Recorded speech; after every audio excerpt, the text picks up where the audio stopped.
Welcome everyone, and welcome to the folks who are joining us on the Zoom room. First, I want to congratulate you all for your admission to the Department of Biostatistics here at Michigan, and want to give you a very warm welcome to the soon-to-be beautiful day. I hope you had a chance to kind of explore Ann Arbor yesterday. So I am joined here by my colleagues Phil Boonstra, who is the curriculum committee chair. My name is Mousumi Banerjee. I am the MS admissions committee chair. I also am joined by Professor Jiang, who is the health data science committee chair.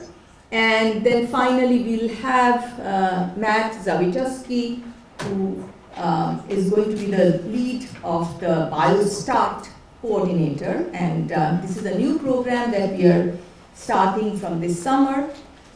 So a warm welcome to you all from all of us. So a little bit about Michigan Biostatistics admissions this year. We had a total number of applicants, 918 combined in the master's and PhD program. In the master's program, we had 533 applications, and in the PhD program, 385. So far, the offers, masters, we offered 333 admits with 23 tuition hours and 1 RMA. This is a fellowship that is offered through the Rackham Graduate School. Currently, we have 4 PhD offers extended. Many students are waitlisted, and in our PhD program, as you heard, that all students come with full funding. Funding is administered through a centralized committee, which is the admissions committee. And because of the sort of the situation this year, there is a lot of uncertainty, and I talked to many of you yesterday, and this is something that we are seeing all across the board. But we are very excited to have like really outstanding pool of students that applied to our program, and we are really looking forward to welcoming you all here this fall. So I'm going to just talk briefly about the MS programs, and then have my colleagues Phil and Hui sort of talk more broadly about these programs, specifically the health data science program that Hui chairs. So the Master of Science programs, 48 credit hours over 4 semesters, 36 or more credit hours of biostatistics courses, 3 hours of epidemiology, 1 hour of public health, and there are plenty of opportunities to take other courses in biostat, computational methods, big data, or do a minor in public health, epigenetics. These are some of the common minors our students do, but there are also opportunities to do kind of minors in health management policy. Sometimes people go to the Ford School of Public Policy, and so on. We really stress kind of collaboration, and kind of being a team member, part of professional societies. Our students are very actively engaged in not only professional societies, centers, research initiatives, but also kind of, this is a very collegial department, and kind of being in as a citizen of the department. Vida talked to you about the many exciting activities that we have. So this is this is a department that is very vibrant, both academically as well as socially, and we all really are invested in your success. There are 2 MS programs, and we get applications in both of these. So the biostatistics program and the newer health data science program. There is a lot of overlap in terms of the training that you would be getting between these two programs. Both the programs build a strong foundation in statistical theory. There are many core and elective classes that a student can take, and both of these programs can be viewed either as terminal degrees or foundation for PhD. The sort of the traditional MS in Biostatistics program are essentially, like training in traditional biostatistics, whereas the health data science program has a stronger focus on computation, and this is a program that is training students to become health data scientists. But as I said, that there is a lot of overlap between these two programs. Phil, would you like to come and talk about the coursework? Sure. Just a bite of potato. Okay, no, that's fine. I can just do this and then you can. So like the MS Biostatistics coursework, we run two sort of sequences, one in theory and one in applications. So our Biostatistics 601, 602, this is the core sequence in theory. And essentially you are kind of getting foundational training in probability theory, statistical inference, and this is sort of our kind of flagship course sequence in the theory. The next sequence that every student has to take in the biostatistics program is the Biostat 650, 651, 653. This is our applications or statistical methods sequence. And then, have you finished with your bite? Okay, so then Phil will carry on and talk about kind of our capstone course and go forward. Thank you. Is it okay if I stand here for the camera? Just a little bit closer if you can. Okay. There we go. Cool. All right. So my name is Phil Boonstra. So as Mousumi mentioned, I'm the chair of the curriculum committee. I also happen to be one of the teachers for Biostat 699. And so I thought maybe because this is Admitted Students Day and we're trying to sort of like showcase what makes, what sets our department apart, I thought I would just brag a little bit about 699, not in a egotistical way, but just because I think it's such a great class. So it's a project-oriented class. It's really in place of a master's thesis that you would do. All of our students take it, whether they're master's students, our PhD students also are required to take it. So you take it the last semester of the master's program. So right now, our second year master's students are taking the course with me and my colleagues, Jean and Arena and Jeremy. And what's so cool about it is that we get real projects. So we reach out to our collaborators, scientists, physicians, people in the lab who have projects who need help and assistance with a statistical analysis. We invite them into the classroom on presentation day. They present to all of you all as 699 students. You hear the sort of like the background. They love to talk about their science, which is really fun because that's exactly how collaborations work. They tell you a little bit about how like the study design, how the data were collected, and then we talk about the data, and then they wave goodbye, and we all get to noodle over the problem together, and eventually you act as if you are the statistician on this project. So you receive the data, you do your exploratory data analysis, you maybe you talk over with your colleagues, your classmates, and then you write a report at the end. And you write a written report, start to finish, with an abstract, an intro, methods, analysis, conclusion, the whole package, and you give a presentation to your peers about what you found. So, and the fun part is like we don't know what you're gonna find. These are not curated projects. Every semester is a new set of projects that you do, and we get to like learn and discover together. So it's a lot of fun. At the end of the semester, we all have our inside jokes about the particular projects. So this year we have a project in radiation oncology, and so we're all joking about alpha beta ratios. If you have any sort of experience with that, that's sort of like a joke.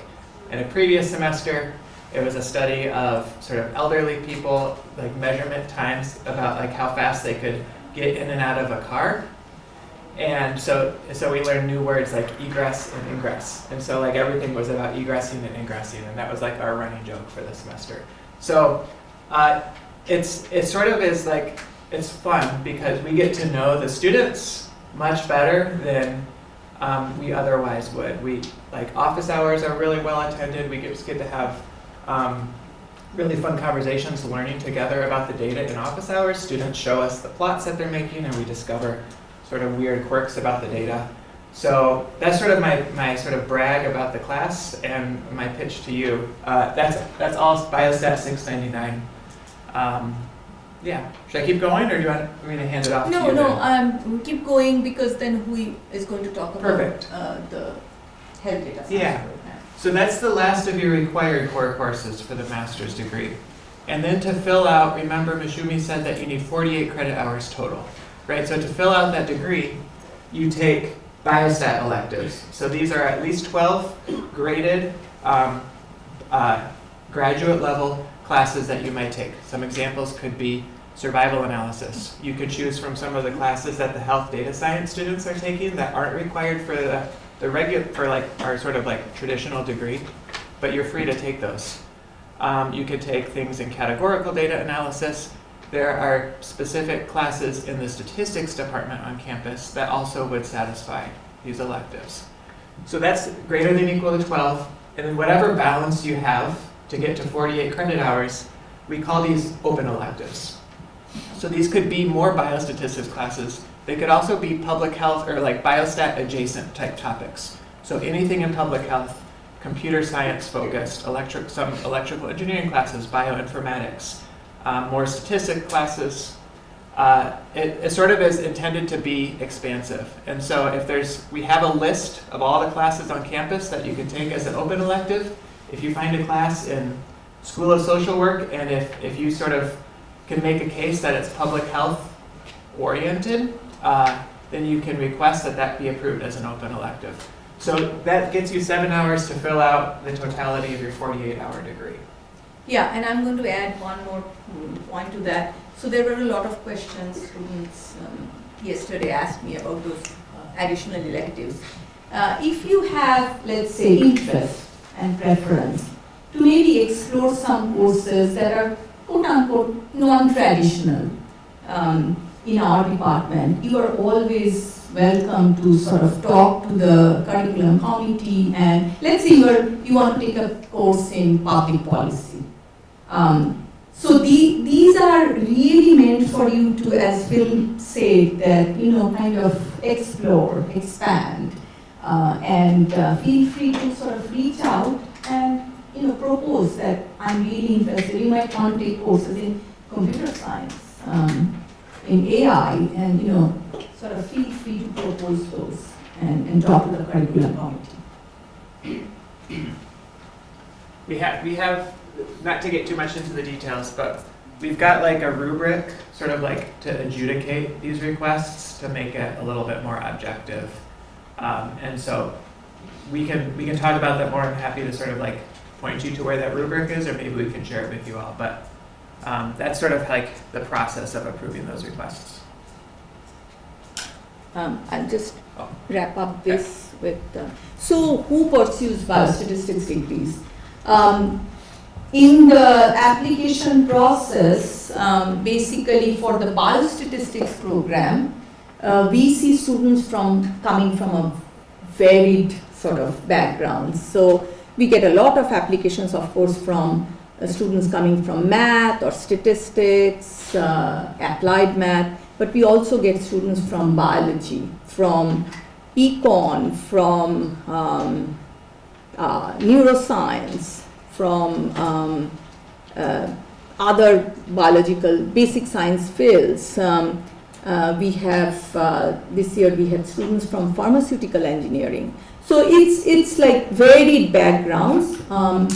Of course, the admissions committee is looking for, we have some prerequisite courses. You'll hear about those from Matt more, how we are proposing a new program that will start this summer to kind of really prepare students for the curriculum starting in fall.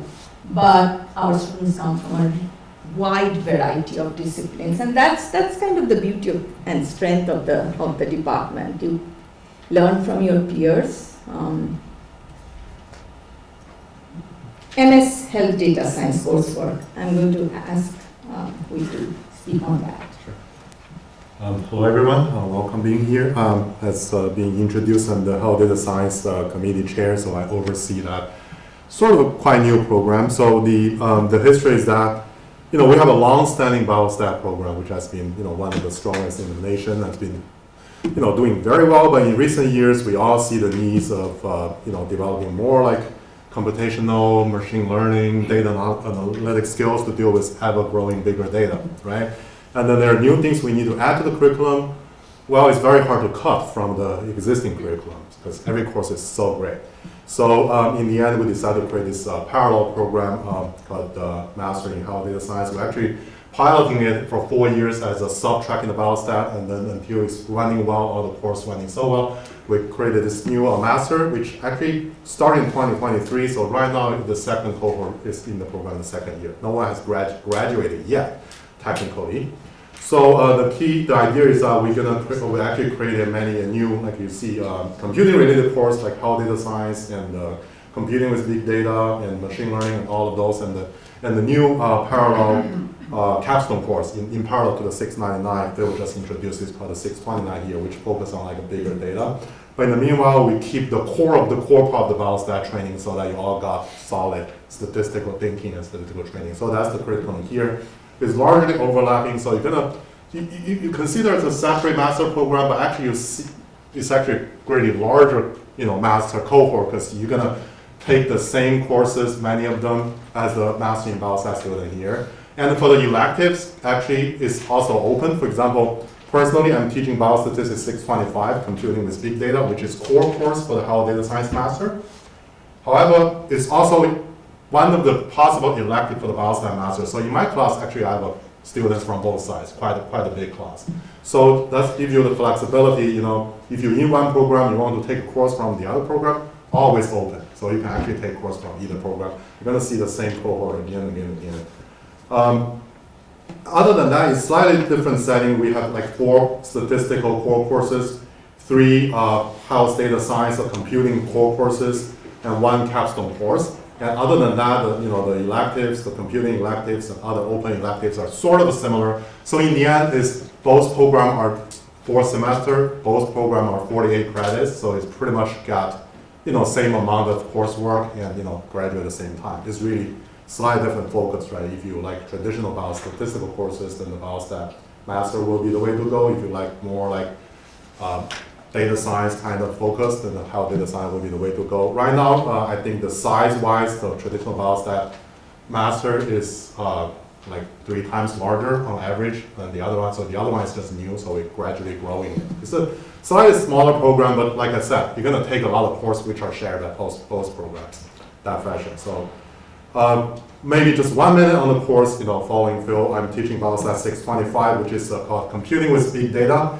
And the idea is that, students coming in, you all have some computing background, but sort of uneven. Some, very strong computing background, some like less so. So that course is trying to bring up everybody to like a higher level so that you can start, learning some more advanced, techniques. So the course starting from basically introducing the basic computing sort of knowledge, how computer works, how CPU works, things like that, and then going on to finally you can talk about how do you do like parallel computing, how do you do cloud computing, that kind of topics, and then finally there's a project. This course, student with strong computing background can take it the very first semester coming in, and then for the rest of the students they can take it the second fall. So there's a little bit of flexibility. So the idea of the design is that all these courses we introduce new courses, they are computing sort of a focus. In the meanwhile, they are like project-based in some sense. So all the courses like 625, 620, 629, they're all project-based. So if you take this course, pretty much you got at least one project done, some of the individual, some of the group projects. You have at least one project every semester, which really build up your computing skills. That's the design principle. Happy to take other questions afterwards, but now I'm gonna move on. So as you see, the people who apply to the How Data Science Master has slightly different sort of a underground major, but overall, you're open to apply or go to either program, really up to your personal focus, because the prerequisite for either program application is the same, just calculus, linear algebra, and statistics. And then depending on your computing background, you can take slightly different sequence of courses, build up your computing by the end of your master's degree. And don't know what's next. I can talk about this. The program, our department, is very, very diverse in the sense that we have students of different interests and different background, also for faculty. So we are actually actively creating new courses to meet the needs of the students. So this pair of course, Biostat 611, 612, they were recently started in the past 2 years. I'm actually teaching, I am teaching right now Biostat 612. So these are 2 1-credit course designed for first year coming in students, talking about things we typically don't teach in the course. We call it like the hidden curriculum in the graduate study. Tell you, for example, how to look for jobs, how to do an interview, how to write your resume, right? How do you do networking? How do you do, all of those things typically is not taught. But this course are very popular right now. I have 65 students in the class. So these are the things, So basically we are actively developing course like this to help students not only learning the technical skills and knowledge, but also build up like a career sort of skills and appetites, after you graduate. Yeah, developing professional skill sets. Absolutely, yeah. So, do you want to take this here? Let me take that, and then I'm going to invite Matt to come and talk about Biostat. So, I teach Biostat 650, which is one of the foundational courses in our course sequence. And everybody, irrespective of whether they are in the MS Biostat or the MS Health Data Science program, has to take that course. And there are, also we have 601, 602, which is our theory sequence. Both MS Biostat and MS HDS students have to take that sequence. And there is also another course, 651, which follows 650. Again, both students from both programs have to take. So as we mentioned, our prereqs in both the programs are 3 semesters of calculus, linear algebra, and probability and statistics, introductory probability statistics. So if you are here, all of you have that, or some of you may be currently in your kind of fulfilling that last prereq. But what we found out that when students come, because you come from very different, diverse backgrounds, so sometimes there is a sort of, I would say like either, things are a bit rusty, you need to sort of either refresh your memory. Sometimes people come from like stat math programs that have maybe stronger requirements. So this year, what we decided is to kind of close the gap. We are going to start fresh. This is a brand new idea, and again, Professor Matt Zawistowski, he kind of created this whole sort of program concept, and we are going to start it from this summer. So the whole idea is that reviewing these prereq concepts prior to you kind of coming and joining the program in fall will serve you well as you begin your journey into the MS in Biostatistics or Health Data Science program. So again, as I said, the faculty are very, very invested in your success. We want you all to kind of, learn, succeed through our program. So this is an effort to sort of, again, prepare you. Yeah, thank you. All right, so yeah, so my name is Matt Zawistowski. I know some of you I'm the director of the Big Data Summer Institute here. So first off, I'm also an alum of the department, so I first want to say congratulations on being accepted here. I take a lot of pride in having a quality department because it is my department, not just where I work now, but where I went. So I hope you have this feeling right now, you know, the stars in your eyes, feeling good about life. You've been accepted to graduate school. I will tell you inevitably it's going to turn to this. And this is totally natural. As you get closer and closer, you're going to start to wonder, oh boy, what did I get myself into? And do I really know all this stuff, right? As you heard, you know, there's calculus, there's linear algebra, there's statistics. What do I need to know and what do I need to be able to do when I get there? Because you do. Biostat 601 is a theory course, and then Biostat 650 is an applied course. And there's certain things we're going to expect you to be able to do as soon as you get here, okay? So one of the things that current students have told us recently is they wish that the department had done something to let them know what they need to do. Like, what exactly do I need to know, right? We can say, hey, you need to know calculus. Calculus is a huge subject, and realistically, you don't need to know all of it, but you need to know some of it really well, okay? So what we're starting this year is a program called BioStart. So that stands for Biostatistics, Self-Assessment Test, and Refresher Training. And it's aimed at specifically those prerequisite courses. So the format is going to be an asynchronous course that we offer over the summer. It'll be done through Canvas, which is our learning management system. Many of you are probably familiar with that. You've probably heard of low stakes assignments. This is a no stakes assignment, okay? So there's nothing that comes from this other than the ability to learn about where you're at and to get practice. And again, our goal is specifically these 601 and 650 courses. We've gone through and looked at what the homeworks are in those courses, and we've said, what do you need to be able to do on these first homeworks to be successful, okay? And that's what we want to show you. So the way it's going to work is there will be a self-assessment test, so think like 2 hours, right? And this will cover topics in calculus, linear algebra, probability, and basic statistics. You know, I would encourage you to take this test. Just sit down and take it, right? Don't prepare for it. Just sit down and take it. See what you know.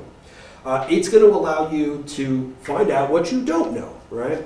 We're working then, we'll provide customized recommendations based on how you do on the self-assessment on topics you want to review. You know, so for example, you know, we might say, hey, calculus and basic stats, yeah, you look like you're ready. But linear algebra and probability, there's a few things we think you should brush up on before you get here. So we'll point you towards specific learning objectives. There'll be review content that's built in, and we'll have a whole bunch of practice problems that will go from, you know, sort of very basic to build up to what you could expect to see when you get here. Then we'll offer a summative reassessment to, you know, convince yourself, yeah, I did something, I learned something here, okay? So we're just piloting it. You know, I'm in the process of building it right now. So here's a couple comments. You know, I hope to see you in the fall. And if I do see you in the fall, I hope that you've taken this program, this BioStart program, and then it has you prepared. You know, a couple of points I wanted to say. You know, take the self-assessment honestly if you wind up taking it. ChatGPT can answer all these questions very accurately. I promise you that. That doesn't mean you can answer them accurately, right? And so this is about you. It's going to be self-guided and self-paced. Okay, so whatever you're doing this summer, if you have an internship, you have a job, you're traveling, it's going to fit around your schedule. Okay, so you can make it work. You know, I'm sure you know this, you've been in math classes, the only way you learn math is by doing math. And so the real focus of this, it's not just reading, it's practice, practice, practice, right? And that's what we're going to give you, are guided practice problems to show you like, hey, this is the kind of thing you need to be able to do. I'm also working with people in the instructional design area at School of Public Health. And we're trying to set up a chat bot so that you can, you know, as you work your way through this, you can get immediate feedback. We're going to have a faculty member and a graduate student that are assigned to it that will answer questions, but we're hoping to get a chat bot too that will specifically help with this. And this is another important thing. This is completely anonymous, okay? So nothing that you do on this is going to impact your standing in the program. So if you take the self-assessment and you bomb it, don't worry, that's not going anywhere except for your knowledge, all right? So just take it honestly and see how it goes.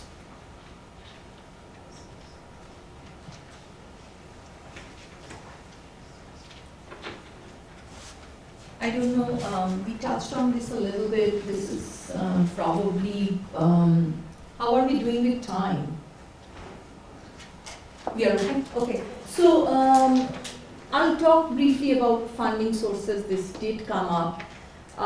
As you all heard, that our funding sort of decisions are made by a centralized committee, the admissions committee.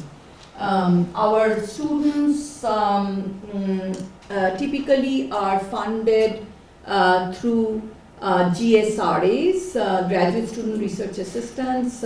These students work as apprentices on research projects. You heard about the 699, the capstone course where you kind of learn to be a real world statistician. So think about it this way, these are projects like the GSRA appointments are where actually students are working on real research projects.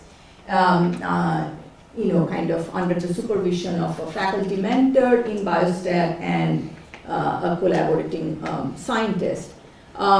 We also have GSI positions. The GSIs work as teaching assistants. These are mostly in service courses, or actually our advanced students or second year master students also get to be GSIs on the core courses that they have taken in the past. We also have fellowship programs. We have several training programs in the department, the Genome Science Training Program, the Cancer Biostatistics Training Program.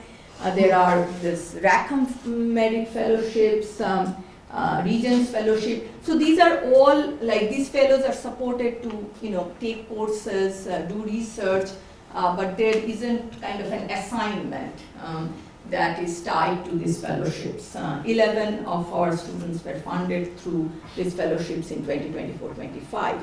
And then for the master students, we offer tuition awards to our domestic students, and these come at the level of 100% or 50% tuition awards. We used to do 25% tuition hours in the past, but we don't do that anymore. So it's either full-time or half-time, and the tuition amount gets directly awarded to the student in their student accounts. The reason why, this is, I wanted to kind of sort of show you this slide, but still kind of not spend a whole lot of time talking about it, because these numbers have changed. For this year, it's a different scenario altogether. And I hesitate to talk about the GSRA or the GSI slots, but nevertheless, the tuition awards, we did give 23 tuition awards this year to our master students and 1 RMA. Funding your Michigan Biostatistics MS Education, talked about, touched on this. Roughly unfunded master students are considered for departmental funding when opportunities arise. Vida talked about some mechanisms, Nicole added to that. I think the only thing that I would add is, I don't know if Vida, you talked about it. So sometimes there are also, beyond like the sort of the opportunities outside the department, through different centers, institutes, GSI positions in other departments, and also like, if you did very well in the first year of the program here in Biostat, then, and if we do have additional funding, we try to match students in their second year to GSI or GSRA slots. Beyond that, we sometimes also offer, or like let's say some short-term research project pops up. So we do what are called temporary appointments. So this is not a big pot of money, but it's still money. It's some funding. So faculty would send out requests or emails saying that, hey, I have this short-term project for 4 months, 5 months, and I need someone like a student with this is the skill sets, and it would involve work for, let's say, 60 hours, 80 hours. So those type of temporary positions also can open up. So keep your eyes open for sort of, things like this and opportunities. Again, Michigan, as I said, is a very interdisciplinary, rich interdisciplinary sort of institute, research institute and research university, and there are tons of opportunities to kind of make those connections. There are also, if you are kind of exploring, there are these additional resources for searching for funding and support through the University of Michigan. There's a student funding library, the Financial Aid Office, the School of Public Health Funding and Financial Aid Hub, and these are all sort of resources that you can tap into. The campus jobs posting site is also very, very useful resource. So there are tons of sort of avenues and opportunities that you can explore to help you sort of find resources to fund your MS education. Most MS students do not directly work with faculty on research projects via those GSRA appointments. Again, as I said, the GSRA appointments, the full funding appointments are typically for PhD students. If you are a second year master's students and you have done exceptionally well in your first year and we have additional funding, we try to match into these GSRA positions. But students can still gain very valuable experience as not only through sort of coursework and like the capstone course 699, but as part of StatCom, which is a student-led organization where you are applying statistical knowledge to solving real-world problems for non-profit organizations. So this is pro bono work but very valuable experience. By taking Biostat 610, which is an independent research reading course, we talked about and Phil talked about Biostat 699. This is kind of something that we really brag about, or Biostat 629 as we talked about. So these are outstanding sort of avenues to get the real world experience. I talked about the temp hourly positions in the department or even outside the department. And then I was talking to Jackson, right, about these centers and institutes that would put out announcements for internship positions, 10-week summer internships. And these are again exceptional opportunities to network with faculty across the campus and work on sort of projects that would add to your experience. So do keep an eye out. Many of our students get funded through these summer internships. The Institute for Healthcare Policy and Innovation is one that kind of regularly gives out these types of opportunities. A Michigan Biostatistics degree opens doors for future careers. The tremendous reputation of the department. Our program is held in very, very high respect. The importance of the field, our discipline, the strength of our students, and we have an excellent network of alumni who also are very invested in helping our graduates find great jobs in the US and worldwide. Our students, graduating out of our program hold positions in academia, in research centers, government, industry, and beyond. Again, as I mentioned, alumni panels and alumni relationships. We often invite our alumni to come and give brown bag seminars to our students and, kind of like on this career enhancement sort of seminars. Biostat 611, we talked about as a professional development course, and then the SPH Career Services Office. So there are, again, many, many doors that open up for future careers with the training in Michigan Biostatistics. Our grads work in all sectors, in academia, industry, government, as you can see sort of represented here, and again are very sort of held in high respect across these various sectors. Many of our master students also go on to continue to pursue a PhD or other advanced degree. Our students are well trained and well positioned to continue pursuing more advanced degrees if they choose to. I mean, again, you can consider the MS degree as both a terminal degree or a way, kind of like a door to go into more advanced degrees. While the internal admission from MS programs into the biostatistics PhD program is not guaranteed at Michigan, but of course our MS program serves as a feeder program for our PhD. So the success in the MS program kind of increases your odds of getting into PhD. The admission into the PhD program is highly competitive. We get excellent sort of candidates, but our internal candidates are very highly qualified, very well prepared. We know you because we have taught you for 2 years. So if that MS program really works as a feeder program for our PhD.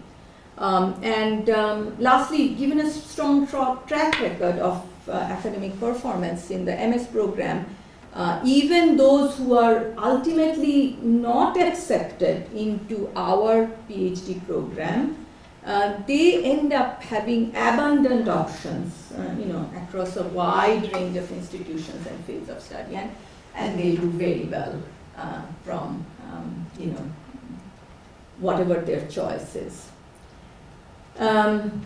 Admissions timeline, I don't know how important this is for you. You guys are already here, you are admitted, you sort of went through this timeline again.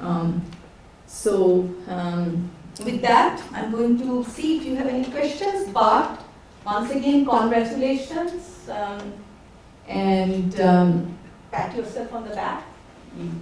We were very impressed with your credentials, and we welcome you to our community, and we hope we see you in fall. Questions for any of us? Is there a way to register for classes that kind of do that? Yes, the registration, Nicole would know, I think it opens sometime in April. Yeah. Do you know the exact date? So April 15th is the deadline date all across the US to sort of accept your decision, and then the registration opens after that.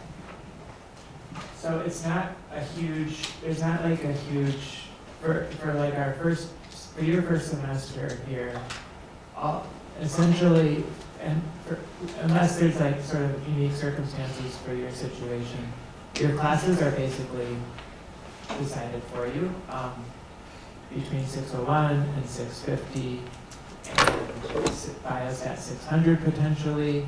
Like you don't have a lot of choice in your first semester.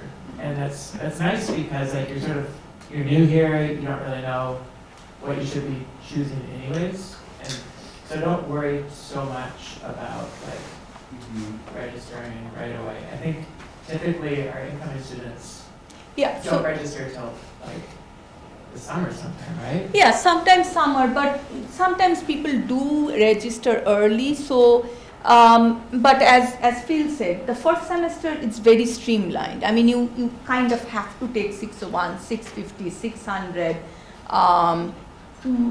Most students take our EPIC kind of requirement. So you don't have a lot of room to play with in terms of course selection in the first semester. But registration opens as early as April. I don't know the exact. Students will be registering in the next couple of weeks. Yeah. So they're not going to figure, they're not going to take out, box out your classes, right? Yes. Okay, I think we are sort of all good. So let's, we are running a few minutes behind, but let's give, so any other questions? If not, then the student panel members are waiting to interact with you and sort of talk to you about their experiences here, and I'm sure you'll enjoy that exchange. So thank you all, and I'll see you more in the afternoon.